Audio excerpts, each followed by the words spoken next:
नमस्कार दोस्तों, values acute classes में आप लोगों का बहुत बहुत स्वागत है।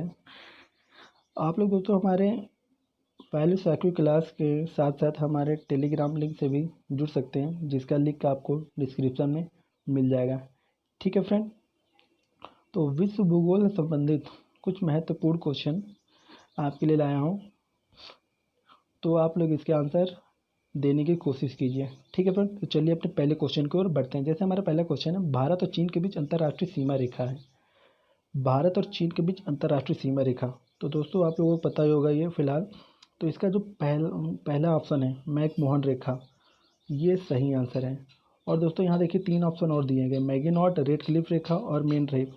तो सबसे पहले दोस्तों आपको मैकमोहन रेखा के बारे में बताऊँ। ये क्या है, यह रेखा जो 1914 में क्या हुआ था, 1914 में शिमला में निर्धारित की गई थी। बहुत इंपॉर्टेंट है दोस्तों, ये कहाँ निर्धारित की गई थी, शिमला में। ठीक है, और वर्तमान में ये क्या है, अरुणाचल प्रदेश में अंतर्राष्ट्रीय सीमा का नाम ही मैकमोहन रेखा है।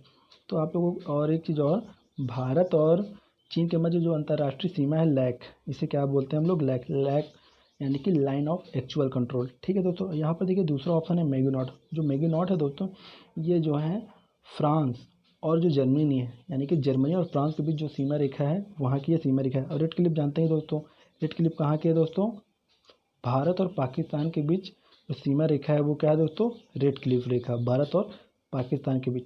और इस रेखा का निर्धारण क्या हुआ था दोस्तों, 15 अगस्त को हुआ था, 15 अगस्त 1947, 15 अगस्त 1947। कौन सी रेखा की, रेड क्लिफ की बात हो रही, तो 15 अगस्त 1947। और आप लोगों को पता ही होगा दोस्तों, जो रेड क्लिफ रेखा है यानी कि भारत और पाकिस्तान के बीच, किसके बीच, भारत और पाकिस्तान के बीच जो रेखा है, ठीक है दोस्तों, भारत और पाकिस्तान के बीच, उसे हम लोग कहते हैं लोक, यानी कि पाक अधिकृत कश्मीर, यानी कि लाइन ऑफ कंट्रोल। जो भारत और पाकिस्तान के बीच जो रेखा है वो क्या है, जम्मू कश्मीर में है। कहाँ है दोस्तों, जम्मू कश्मीर में। तो ये रेड क्लिफ रेखा जो है 15 अगस्त 1947 को तो रेड क्लिफ द्वारा, सर सीजे रेड क्लिफ द्वारा निर्धारित किया गया था। जम्मू कश्मीर के अतिरिक्त अन्य स्थानों पर भी क्या है, भारत और पाकिस्तान के मध्य अंतर्राष्ट्रीय सीमा का नाम भी रेड क्लिफ है। ठीक है दोस्तों, चलिए। और दोस्तों ध्यान देखिए चौथा ऑप्शन है मेन रहीम। कौन है, मेन रहीम। तो जो दोस्तों मेन रहीम है, ये कहाँ की है, ये जो है रूस और फिनलैंड, रूस और फिनलैंड के जो अंतर्राष्ट्रीय सीमा रेखा है। ठीक है, चलिए अपने अगले क्वेश्चन की ओर बढ़ते हैं। दोस्तों हमारा अगला क्वेश्चन है, पाक और अफगानिस्तान, पाक व अफगानिस्तान के बीच जो अंतर्राष्ट्रीय सीमा रेखा है उसका नाम क्या है, आपको बताना है। पहला ऑप्शन है मैकमोहन रेखा। ठीक फ्रेंड, पहला ऑप्शन है मैकमोहन, दूसरा है डूरंट रेखा, तीसरा है मैगनॉट और चौथा है इनमें से कोई नहीं। तो पाक और अफगानिस्तान के बीच जो पाक और अफगानिस्तान के बीच जो रेखा दोस्तों, उसे कहते हैं डूरंट रेखा। दोस्तों क्या हुआ था, सन 1896 में सर मोर्टिमर डूरंट द्वारा डूरंट रेखा का निर्धारण किया गया था। वर्तमान में अफगानिस्तान और पाकिस्तान के बीच सीमा रेखा का निर्धारण भी डूरंट रेखा ही द्वारा होता है। भारत एवं अफगानिस्तान की सीमा रेखा क्या है, बहुत छोटी है। भारत और सॉरी क्या होता है, ये वर्तमान में तो पाक अधिकृत कश्मीर में है। लेकिन जब क्या हुआ था 1947 में, जब भारत ने आज़ादी प्राप्त की, तो क्या हुआ, पाकिस्तान ने कुछ स्थानीय कबीलों के जो लोग होते हैं उनकी सहायता जम्मू कश्मीर रियासत पर हमला कर दिया और जम्मू कश्मीर के कुछ क्षेत्रों पर कब्जा कर लिया। तो बाद में क्या हुआ, जम्मू कश्मीर रियासत ने भारत में विलय की घोषणा कर दी।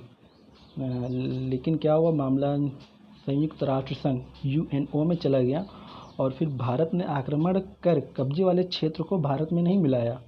तो इस प्रकार क्या है, जो जम्मू कश्मीर का यह हिस्सा भारत का होते हुए भी पाकिस्तान के कब्जे में, जिसे हम पाक अधिकृत कश्मीर यानी कि पीओके के नाम से जानते हैं। ठीक है फ्रेंड, तो आप लोग जान गए। और मैकमोहन और डूरंट रेखा के बारे में तो मैंने बता ही दिया है। ठीक है देखो, चलिए अगले क्वेश्चन की ओर बढ़ते हैं। अगला क्वेश्चन दोस्तों, सुएज नहर, बहुत इंपॉर्टेंट नहर है। सुएज नहर जोड़ती है, सुएज नहर जोड़ती है। ठीक फ्रेंड, तो इसका आंसर पहला पहले ऑप्शन है, देखिए पहला ऑप्शन है भूमध्य सागर और लाल सागर, दूसरा है लाल सागर और प्रशांत महासागर, तीसरा भूमध्य सागर और प्रशांत महासागर, या इनमें से कोई नहीं। तो दोस्तों जो जो सुएज नहर है, क्या है, सुएज नहर वो जोड़ती दोस्तों भूमध्य सागर और लाल सागर, इसलिए पहला ऑप्शन इसका सही हो गया। क्या है दोस्तों, अब दोस्तों यहाँ पर सुएज नहर की बात हो रही है, ध्यान रखना दोस्तों, जो सुएज नहर की लंबाई है वो 168 किलोमीटर है। कितना, 168 किलोमीटर है। और दोस्तों इसकी चौड़ाई की बात करें तो इसकी चौड़ाई है वो लगभग 60 मीटर है। चौड़ाई की बात है दोस्तों, ये 60 मीटर चौड़ाई। और इसकी औसतन गहराई कभी कभी पूछ लिया जाता है तो ये लगभग 17 मीटर या 16.5 भी बुक में लिखा रहता है, ठीक। और इसका निर्माण कब चालू हुआ था दोस्तों? 25 अप्रैल को चालू हुआ था। 25 अप्रैल सन 1859 में। और इसको बनवाया किसने था दोस्तों? एक आप लोग जानते होंगे, फर्डिनेंड। कौन? फर्डिनेंड। वैज्ञानिक एक वास्तुकार थे, फर्डिनेंड डी लेसेप्स। ऐसे नाम था उसका, डी लेसेप्स। ठीक है फ्रेंड, फर्डिनेंड डी लेसेप्स। तो आप लोग इसके बारे में जान गए। ठीक है दोस्तों, चलिए अब अगले क्वेश्चन की ओर हम लोग बढ़ते हैं।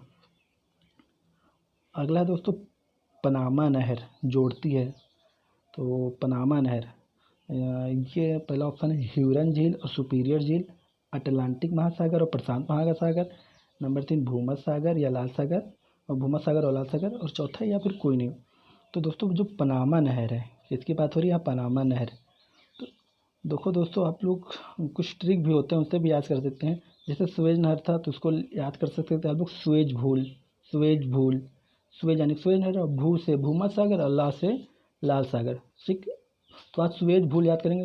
तो सुएज भूल, जो भू है, भू से भूमध्य सागर और ला से लाल सागर, ठीक है दोस्तों।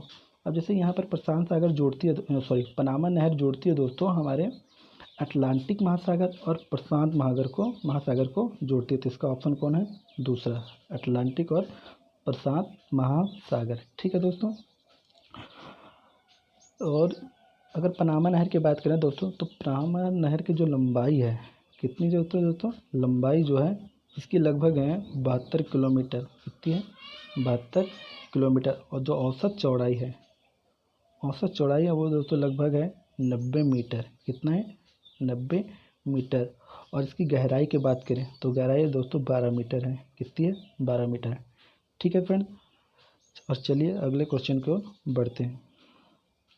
अगला दोस्तों बहुत इंपॉर्टेंट, ये बहुत ही ज़्यादा इंपॉर्टेंट, कील नहर, ठीक है। तो कील नहर जोड़ती है किनको? पहला ऑप्शन है उत्तर सागर और बाल्टिक सागर, दूसरा ईरी झील और उत्तर सागर, तीसरा मिशिगन झील और ईरी झील, या इनमें से कोई नहीं।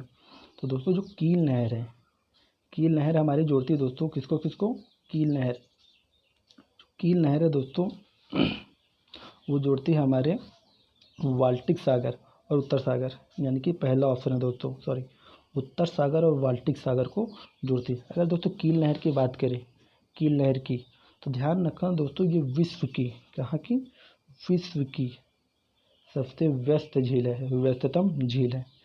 कैसे दोस्तों? तो व्यस्ततम झील है। व्यस्ततम दोस्तों, व्यस्ततम का मतलब ये एक जहाजी नहर है। ध्यान रखना दोस्तों, ये कैसा है? जहाजी नहर। बहुत इसमें जहाज जो है चलते रहता है। ये कहाँ से? तो दोस्तों जर्मनी में, यह बात याद रखना, ये जर्मनी में है। और विश्व की सबसे व्यस्त झील है, नहर है दोस्तों। विश्व की सबसे व्यस्त नहर कौन है? कील नहर है, ठीक है दोस्तों। और इसकी लंबाई की बात करें तो ये लगभग 98 किलोमीटर है। कितना? 98 किलोमीटर है, ठीक है फ्रेंड। चलिए अपने अगले क्वेश्चन की ओर बढ़ते हैं। हमारा अगला क्वेश्चन दोस्तों सू नहर की बात है। किसकी? सू नहर। तो सू नहर दोस्तों, इसका जो ऑप्शन है किसको जोड़ती है? पहला सुपीरियर झील और ईरी झील को, नंबर 2 ईरी झील या मिशिगन झील को, नंबर 3 सुपीरियर झील या ह्यूरन झील को, या फिर चौथा उत्तर सागर और मिशिगन झील।